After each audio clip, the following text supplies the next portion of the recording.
Hey everyone, I'm Joseph and this is Nuts and Bolts. I'm here to help you identify parts commonly used in appliances. Today I want to shine some light on a crucial but underappreciated oven thermostat. Ovens in some shape or form have been used since ancient times.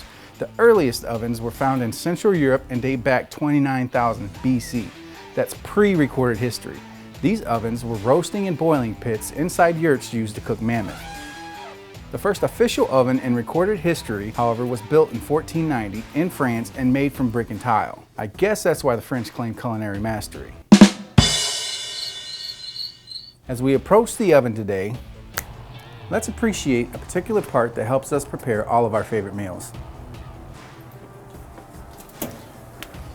Now, the oven thermostat is located in your oven. It's generally on the back wall.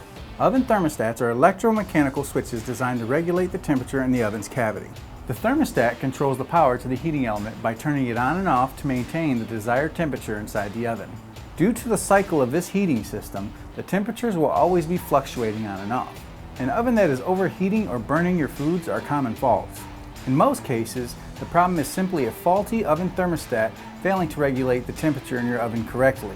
Sometimes this happens because the switch isn't opening or closing correctly. And if the switch isn't opening or closing correctly, the oven will either stay super hot or run cold. With all that said, if any of you guys have any questions about your oven, feel free to drop a comment below and reach out. Don't forget to like and subscribe for future content. I'm Joseph and this is Nuts and Bolts.